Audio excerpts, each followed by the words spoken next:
We really need a paradigm shift. The question is how to think of human and animal welfare and protection as a wicked problem. And here I'm using the term wicked problem as a paradigm shift, meaning not just a problem that's really bad, but a problem that is incredibly complicated.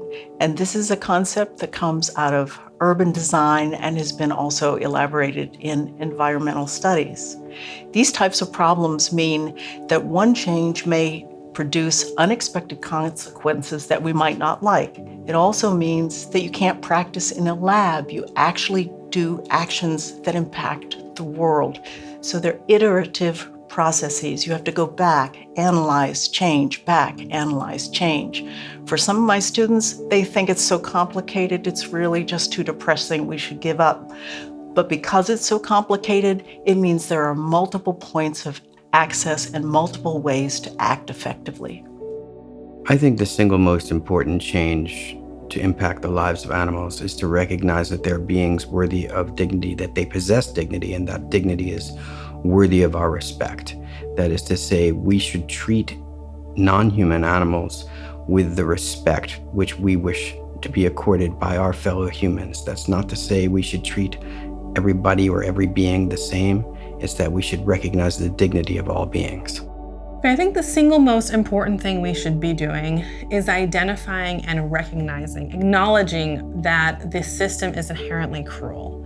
And this is for most of the animals are in major institutional settings. So we're talking about farmed animals, animals in vivisection, animals in entertainment, and even to some degree the policies that we inflict upon wild animals, that we do not acknowledge properly as a society how much cruelty is out there and how inherent to these systems' continued survival this cruelty actually is. So I think if we're able to recognize that, we'll be able to find ways to kind of advance law for these animals.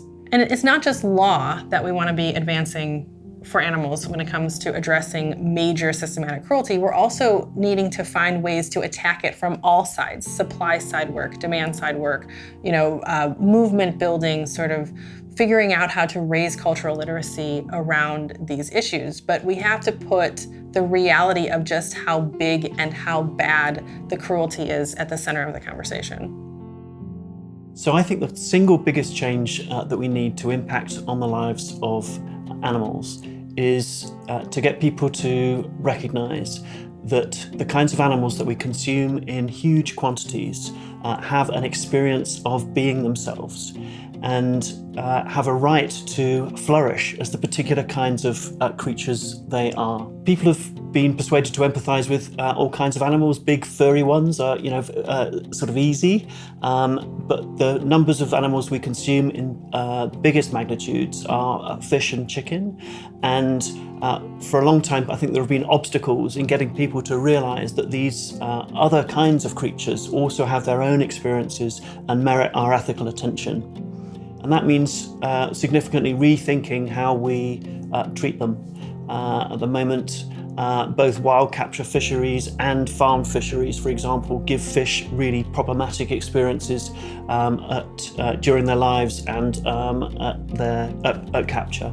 And chickens in industrialized broiler facilities have appalling experiences, really impoverished lives, unable to do the kinds of things they most like to do. So the real challenge is how to get people persuaded to be thinking about that and to be making consumption decisions on the basis of empathizing with the position of farmed animals. I mean, one of the big reasons is purely numbers, that there are 75 billion land animals raised each year for food. And then if you include fish as well, then that number goes up to, I think the figures are around 1 trillion.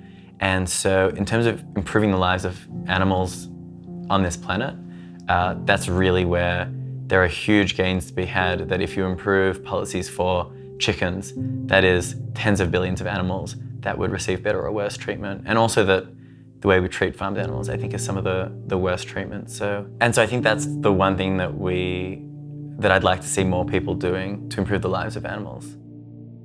The single most important change necessary to positively impact the lives of animals is ending animal agriculture exceptionalism, by which I mean carve-outs and exemptions to our laws that not only exclude those who exploit animals for food, but actually facilitate that exploitation and allow them to evade animal protection, as well as consumer, worker, environmental, and a host of other laws intended to protect society.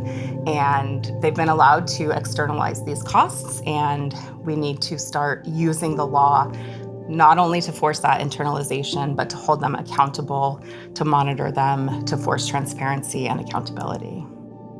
I think there are two things that we could do to advance the protection of animals in the US and across the globe. And I think probably the biggest thing is that we should ultimately stop eating them. And we kill approximately 70 billion animals every year, land animals, to feed humans and also our domestic animals. So I think we're on a pretty good trajectory right now of really advancing plant-based as well as alternative proteins.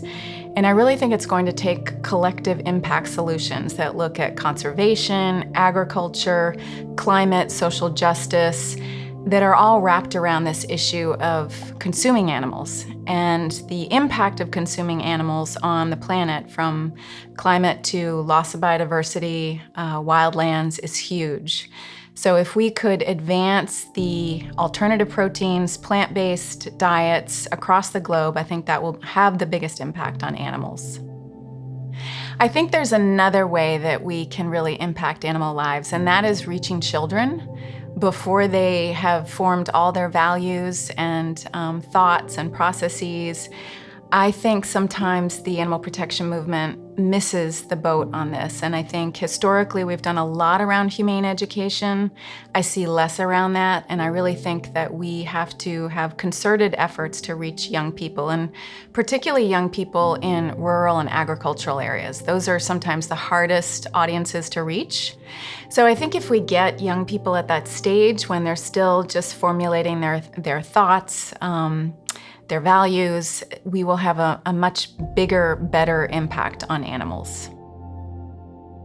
So in terms of a change that could still have a long-term, huge impact, but might be more feasible to attain, within, let's say, a 12-month horizon or a 24-month horizon, I would suggest the change of impacting education curricula across elementary schools. What children hear in those early years is incredibly formative, and what they're exposed to is incredibly formative. And it's a time when their views on animals aren't sedimented or entrenched and really difficult to shift. So introducing kind of, cultural text with a strong animal rights message, but yet is not controversial and shouldn't stir controversy, in most jurisdictions, would be a phenomenal change that has the possibility of affecting young minds and hearts, so that they don't grow up into adults who want to kind of continue the cultural domination of animals. So something like Charlotte's Web by E.B. White has been a classic for decades, is well known, well loved, and I'm sure it's already a chosen favorite by some teachers. But if it was mandated across the curriculum, this could have an incredible effect for children in one generation to become, leaders of tomorrow who have this evocative remembrance of Wilbur and how he did not want to die. I think the single most important change necessary to positively impact the lives of animals has sort of two sides to it. You could think about it in the legal sense, which I think it would be for animals to be given or achieve some form of legal categorization other than property. So like Manisha Dekka's proposal of beingness is a good example. But I think in a practical sense, what could be done now as far as a strategy to focus on would be to end industrial animal agriculture. I think it's the single biggest threat and causer of harm to animals. I think continued work on vegan diets and lab meat and plant-based meat really gives people the alternative to eating meat, which helps with the whole notion of this animal production, which involves so many animals. And the fact that we've managed to spread animal agriculture production methods to other countries is, I feel that's atrocious because it's just not good. There's nothing good, nothing healthy about raising animals in that regard. It's horribly cruel, and it's not healthy. I mean, to get to such heavily meat-based diets, it's just not healthy for people. So I think really the advancements made in food, alternative food options is probably the single best for the greatest number of animals. It also sends a message to society that, and I do think when you educate people about how animals are actually being raised for this, they will make a decision that they need to look at alternative methods. The single most important change is going to be having animal welfare within trade regulations. What we're seeing is, as the European Union and many countries within the Europe prohibiting intensive confinement, a lot of these facilities are just relocating to China, India, and many other places, maybe even Africa now. And these products are getting exported back to the European Union. While the legislation there prohibits establishment of, let's say, gestation crates or battery cages within Europe, it doesn't prohibit bringing in the products from these kind of confinement systems into Europe. What's needed is the kind of legislation that got passed in California recently, which makes it illegal to sell eggs or sows who are confined in gestation crates. We need similar legislations to be brought in so that companies are unable to outsource their suffering to places which don't have regulations. The single most important change necessary to positively impact the lives of animals is to break through speciesism, the idea that human beings are superior to the other animals in the world. The other animals are beings of their own nations, and they should be entitled to the same kinds of legal rights and legal considerations that we hold dear to ourselves. It's also known as anthropomorphism, the idea that human beings get to rule the world as they see fit, including the animals. That's got to stop. I often do hear the question of what is the one thing we could do that would really most help animals? And the short answer to that question is educate ourselves, because with knowledge, we can change.